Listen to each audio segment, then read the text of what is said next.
جب جادوگری کا فن عروج پہ آیا اور گھر گھر جادوگر اپنے فن کا مظاہرہ کرنے لگے تو اللہ نے حضرت موسیٰ علیہ السلام کو کرشماتی عصا عطا کیا جو جادو کے فخر کو توڑ کے رکھ دیتا ہے.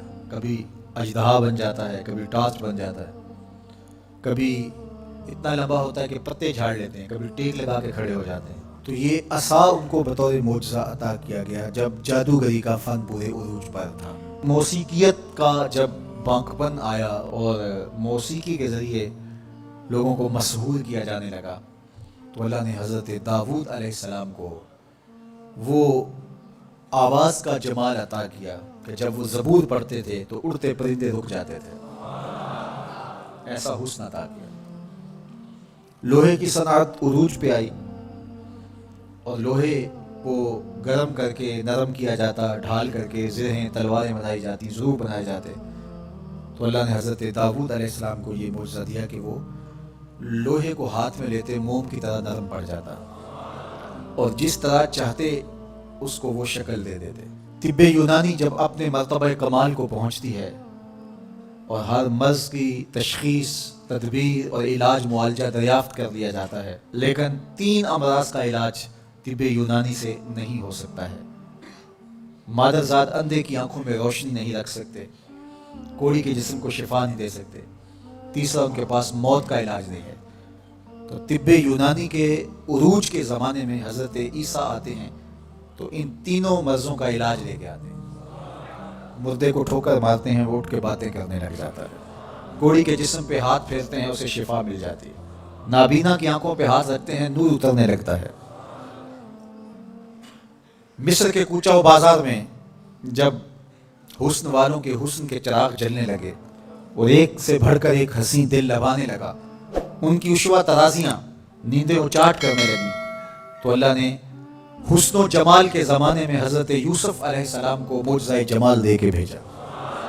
اور جب ان کے جمال کا، حسن کا چراغ روشن ہوا تو سارے دیے بجھ گئے، اور جنہیں ناز تھا اپنے حسن پہ وہ اپنی انگلیاں کاٹتے ہوئے دکھائی دیتے ہیں.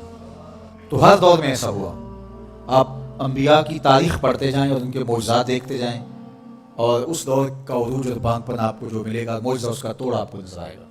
جب میرے اور آپ کے آقا و مولا تشریف لائے تو زبان و بیان کا عروج تھا، قرآن دیا گیا. قرب قیامت میں انسانی ارتقاء اور مادی ترقی اور اپالو یازدم کے ذریعے چاند پر جانے کی باتیں ہونی تھی اور لوگوں نے مریخ پر جانے کی تیاریاں کرنی تھی.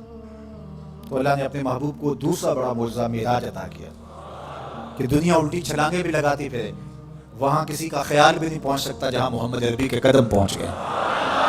میرے امام بولے خرد سے کہہ دو کہ سر جھکا لے، خرد سے کہہ دو کہ سر جھکا لے، گماں سے گزرے گزرنے والے، یہاں خود پڑے ہیں جہت کو لالے، کوئی کیا بتائے کدھر گئے تھے، سراغ عین و متا کہاں تھا، نشان کیف و الہ کہاں تھا، نہ کوئی ساتھی نہ کوئی راہی، نہ سنگ منزل نہ مرحلے تھے، کمان امکان کے جھوٹے نقطوں تم اول آخر کے پیر میں ہو، محیط کی چال سے پوچھو کدھر سے آئے کدھر گئے تھے، وہی ہے اول وہی ہے آخر، وہی ہے ظاہر وہی ہے باطن، اسی کے جلوے اسی کو ملنے اسی سے اس کی طرف گئے تھے، کمان حیرت میں سر جھکائے عجیب چکر میں دائرے تھے، ان کی عظمتوں کی کنہ تک کون پہنچے.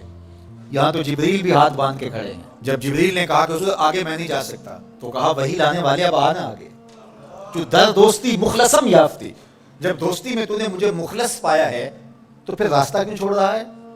تو عرض گزار ہوئے اگر یک سر موئے برتر پرم فروغ تجلا بسوزت پرم لو دنو تو خط وطن لہ ترک، تو اس سے آگے میں بڑھ نہیں سکتا، اگر ایک قدم بھی آگے بڑھوں تو جل کے راکھ ہوتا ہوں. تو جہاں جبریل بھی پیچھے رہ گئے، ملائک بھی پیچھے رہ گئے، کوئی فلک تیرے یار گیا، کوئی جا سدرا تے ہار گیا، ایک کالیاں زلفاں والا سی جڑا عرش تو بھی لنگ پار گیا، کوئی حد ہے ان کے عروج کی بلغل اولاد کمال.